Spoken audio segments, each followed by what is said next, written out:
Fundamentos de secado.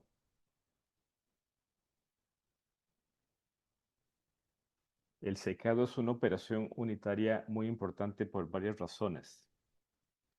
La primera es que el secado se conoce desde hace siglos o milenios. Vemos aquí una foto que ilustra el secado al sol, que es un método tradicional para conservar alimentos cuando, pues, para evitar las hambrunas en invierno, por ejemplo.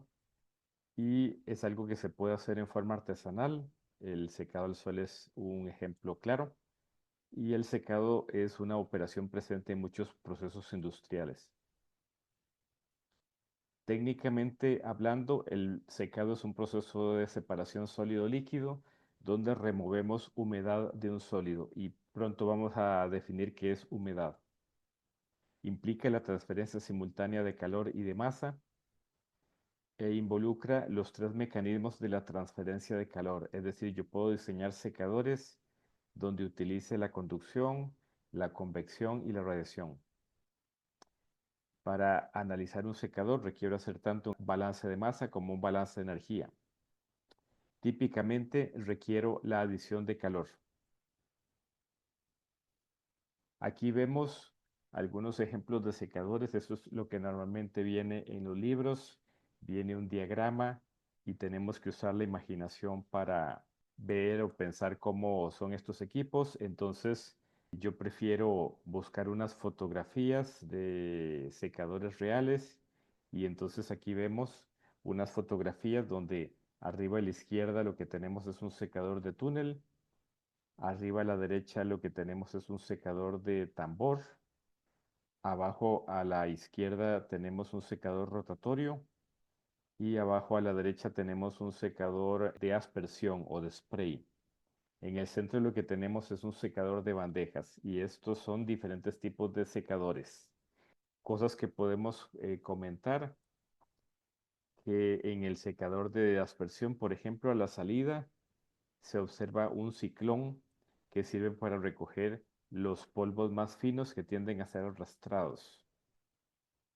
Dependiendo de cosas como la fragilidad del material, etcétera, pues se escoge el tipo de secador.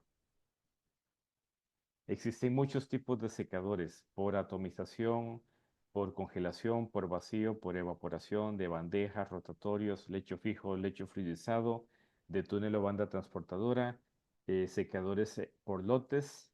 Según Mujumdar y Lau, hay más de 100 tipos de secadores diferentes. Entonces, digamos que la creatividad ha sido mucha. Aquí vemos un ejemplo que es el secado por aspersión, el cual es un tipo de secado muy importante para hacer productos en polvo. Por ejemplo, la leche en polvo, el té frío, los jugos de frutas en polvo. Y en particular esto también se utiliza en la industria farmacéutica para hacer los polvos que se utilizan para hacer tabletas y para hacer cápsulas, y en farmacia se conoce como granuladora. También tenemos el secado por congelación.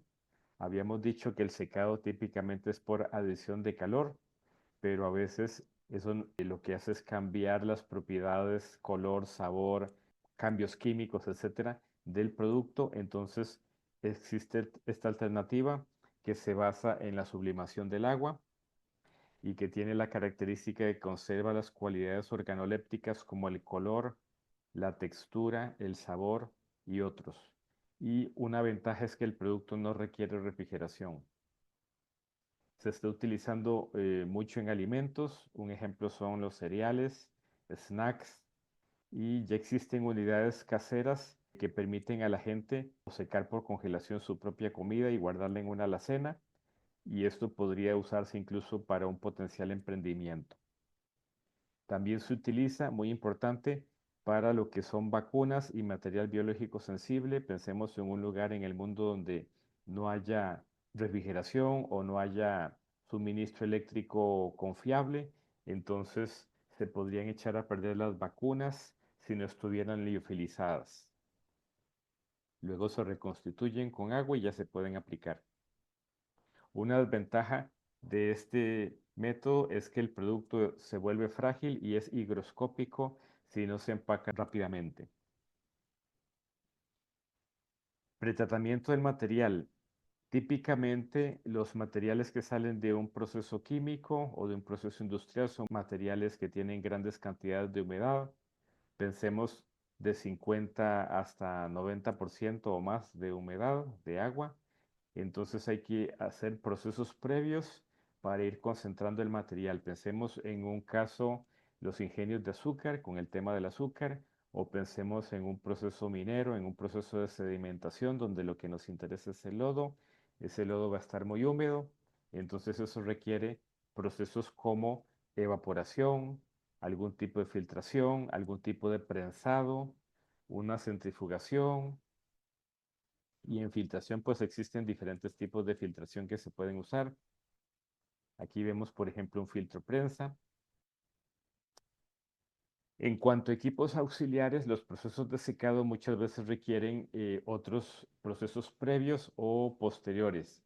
Aquí podemos ver algunos. Esto está tomado del libro de texto de Nonhebel y Moss, deshumectadores mecánicos previo al secado, mezcladores, preformadores, dispositivos de descarga, transporte de y hasta el secador, calefacción, recuperación de polvos, sistemas de destrucción de olores. El secado con aire caliente es muy utilizado, pero puede ser perjudicial para la retención de ingredientes bioactivos como vitaminas en alimentos. Una temperatura alta también tiende a desnaturalizar el producto, sobre todo si hay proteínas o, por ejemplo, en el caso de carbohidratos que se pueden dañar o caramelizar.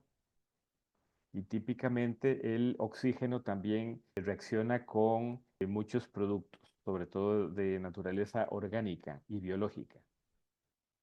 ¿Cuáles serían las alternativas si yo no puedo usar aire caliente? Puedo usar aire muy seco, pero a baja temperatura, para que sea secante. Puedo usar una atmósfera inerte, CO2, NO2 u otro gas. Puedo usar vapor sobrecalentado, que es lo que se llama vapor seco y que no contiene oxígeno. Puedo usar métodos como microondas y vacío para propiciar el secado, la evaporación de agua.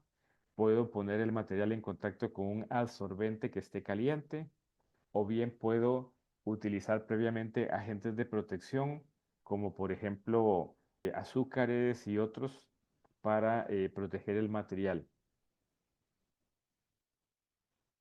El secado tiene diferentes etapas. Si hacemos un experimento de secado, vamos a observar primero que se produce un periodo de velocidad constante en el cual la tasa de secado, la velocidad de reducción de la masa va a ser lineal. ¿Y eso cómo se explica? Según vemos en el dibujo, a nivel microscópico, la superficie del sólido va a estar completamente mojada, toda la superficie, incluso los espacios entre las partículas o si fuera un material fibroso, las fibras. Y entonces ocurre lo que se llama un estado pseudoestacionario, que es de hecho el mismo fenómeno que ocurre cuando uno mide la temperatura de bulbo húmedo. Por esa razón, está controlado por la transferencia de calor y la temperatura del sólido resulta ser la temperatura de bulbo húmedo del aire. Este periodo va a finalizar cuando se alcanza un valor de humedad crítica. Aquí vemos un ejemplo de un experimento realizado con un pedacito de tela que se mojó, se apretó bien y se puso sobre una balanza y se empezó a medir la variación de la masa, y entonces observamos cómo en efecto se observa durante 35 minutos una variación lineal de esa masa, lo cual representa una velocidad constante de secado. La segunda etapa de secado ya sería una etapa de velocidad decreciente, donde según observamos en el dibujo, ya la superficie del sólido no está totalmente mojada, entonces el área se va a empezar a reducir y a medida que haya menos agua, y en algún momento va a empezar a producirse migración de humedad hacia la superficie. En este caso, la transferencia de masa es la que controla el proceso y como todo está cambiando, pues ya la velocidad no es constante y va a ser decreciente, porque cada vez hay menos agua y menos fuerza motriz. Y la temperatura del sólido, pues se va aproximando a la del aire caliente porque ya tiene contacto directo con el aire caliente. Aquí vemos un ejemplo de una curva de secado en el caso de arriba, gráfico A, y abajo hemos graficado la velocidad de secado, que es la derivada de la curva de arriba, y la X en este caso se refiere a la humedad, que ya pronto la vamos a definir. ¿Qué es la humedad del sólido? Es la proporción de agua en el sólido. Existen dos tipos de humedad, o se habla de dos tipos de humedad. Humedad en base húmeda, y la vamos a llamar X minúscula, que es el concepto estándar, que es un porcentaje másico. Por ejemplo, 50% de agua base húmeda es que la mitad del material es agua. También existe la base seca, que la vamos a llamar X mayúscula, que son los kilogramos de agua por kilogramo de sólido seco. Y un problema típico es cómo paso de la base húmeda a la base seca y viceversa. Y resulta que pues podemos proponer una fórmula muy simple para hacer este cambio.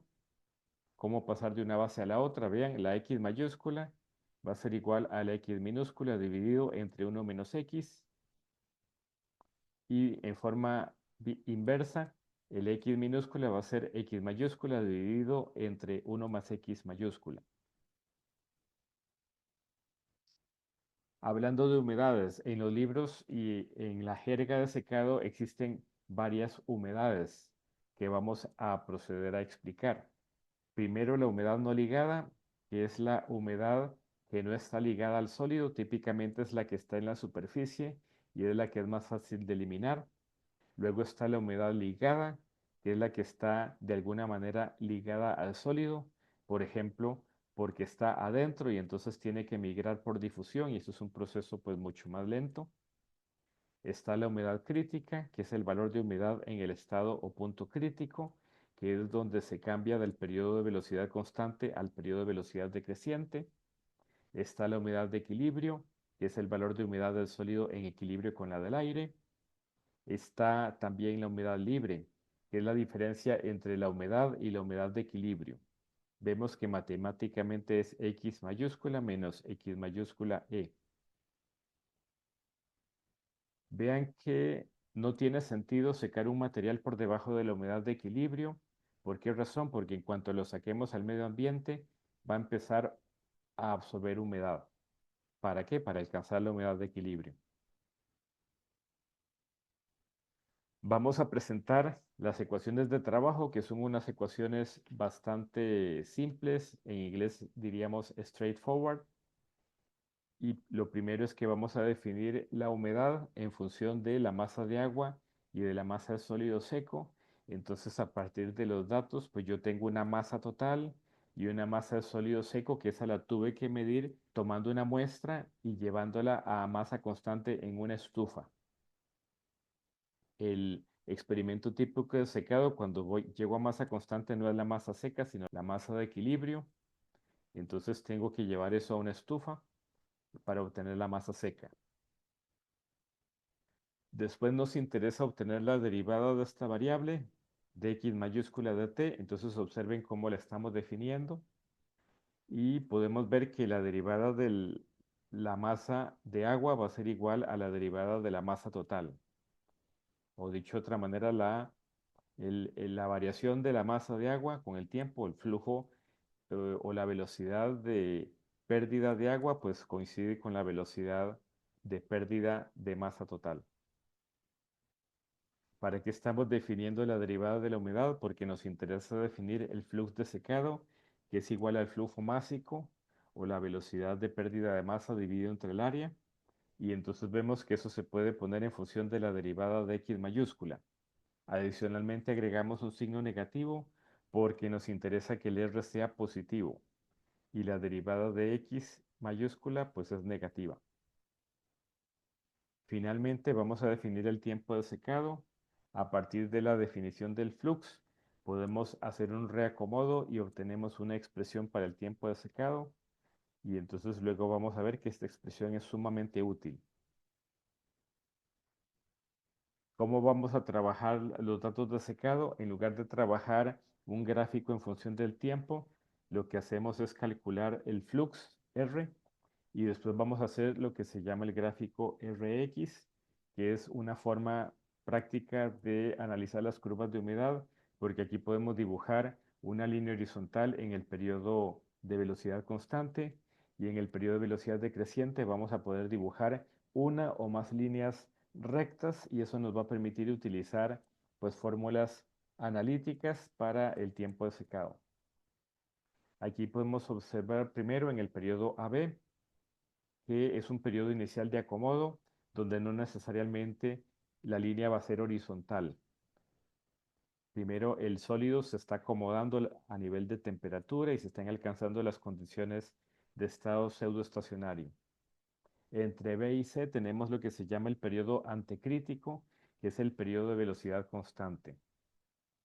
Posteriormente en C y D y posterior a D que tenemos el periodo poscrítico, que es el periodo a velocidad decreciente. Aquí podemos comentar que este gráfico tiene la particularidad de que se lee de derecha a izquierda, a diferencia de muchos otros gráficos. ¿Por qué? Porque la humedad inicial generalmente va a ser mayor y va a estar a la derecha y la humedad final va a ser menor y va a estar a la izquierda. Vemos que hay dos curvas en el periodo decreciente y podríamos decir que la última curva, la más cercana al origen, corresponde a un periodo en el cual opera la difusión del sólido. Vemos aquí ahora que se está marcando un punto por debajo de C y este punto representa la humedad crítica y luego vemos otro punto que se está marcando y ese punto donde está finalizando el proceso de secado corresponde a la humedad de equilibrio. Si calculáramos la humedad libre y graficáramos en función de la humedad libre, pues este gráfico, con eso obtendríamos que el gráfico terminaría en el origen, es decir, en 0,0. Casos particulares del tiempo de secado que nos va a interesar analizar. Uno de ellos es el periodo de velocidad constante, donde la R es igual a un valor que vamos a llamar RC. Y entonces, si sustituimos en la fórmula del tiempo de secado, vamos a obtener lo siguiente. Eso lo puedes corroborar y es una recomendación hacer esa verificación. Y después en el periodo de velocidad decreciente vamos a suponer que la R se comporta en forma lineal. ¿Qué pasa si la R es una curva? Bueno, una curva yo la puedo aproximar por 2, 3 o más segmentos de recta. De ahí la utilidad de esta fórmula que vamos a presentar. Cuando la R es lineal, entonces resulta que el tiempo de secado tiene la siguiente forma o la siguiente expresión, que es analítica. Y entonces esta fórmula la vamos a poder utilizar pues para analizar curvas de secado o estas fórmulas. ¿Qué pasa si tenemos un proceso de secado que tiene los dos periodos? Bueno, en ese caso el tiempo de secado va a estar formado por un tiempo 1 y un tiempo 2, donde el tiempo 1 es el periodo de velocidad constante y el tiempo 2 es del periodo de velocidad decreciente. Y entonces, utilizando las fórmulas anteriores, obtenemos esta expresión. Podemos comentar que para esta fórmula se utilizó una forma de R que es lineal, pero escrita como una constante A multiplicada por la humedad libre. Y resulta que XC menos XE y eso dividido entre RC resulta ser el inverso de la pendiente, o mejor dicho, 1 entre A. En el libro de McCabe y colaboradores, en el capítulo 24 de secado, podríamos comparar esta ecuación con la ecuación 24.21. Lo que vamos a observar es que son muy parecidas, nada más que no aparece el XE. Eso sucede porque estos señores o estos autores están suponiendo XE igual a 0, pero no lo dicen. Aquí vemos unos datos reales de secado que corresponderían a un tiempo y una masa, y por arriba tenemos el área del secador y la masa de una muestra seca, de la muestra seca. Entonces, con estos datos podemos calcular el X mayúscula, la humedad, podemos calcular la derivada como un delta X, delta T, y podemos calcular el R. ¿Qué es lo que observamos en este caso? Que los valores de la derivada de X y los valores de R pues dan muy variables, muy difícil poder sacar una conclusión o hacer un análisis de estos datos. ¿Y por qué razón sucedió esto? Esto resulta que en el experimento que se realizó hubo corrientes de aire y otras situaciones que produjeron errores experimentales. Aquí vemos donde se está tirando una línea de tendencia, por decirlo así, para tratar de obtener algo de estos datos. Digamos el valor de RC y el periodo de velocidad constante, pero generalmente cuando hay errores experimentales no sucede esto. Aquí vemos otros datos. Estos datos corresponden a una tesis de grado de Ingeniería Química de la UCR, y estos datos son de mucho mejor calidad. Y entonces aquí, pues lo que se hizo fue un tratamiento numérico donde se hizo una columna 1 entre R, y al graficar 1 entre R versus X, el área bajo la curva resulta ser el tiempo de secado. Entonces se tomaron los datos que están en color verde y observamos que al hacer la integración numérica nos da 25,92 minutos, y vemos que el valor final experimental es 26 minutos. Eso nos da una idea pues de la calidad de los datos. Es como una verificación. En la carta psicométrica también podemos hacer análisis de secado, porque el aire, el proceso que ocurre dentro del secador típicamente es un proceso a entalpía constante. El secador suele estar aislado del exterior, y entonces lo que ocurre adentro es un proceso de saturación adiabática. En el caso de aire-agua sabemos que va a coincidir también con la línea de bulbo húmedo, que es la línea diagonal en la carta psicométrica. Entonces posteriormente vamos a hacer un ejercicio donde vamos a usar la carta psicométrica para hacer los cálculos de calor y masa de aire requerido. Muchas gracias.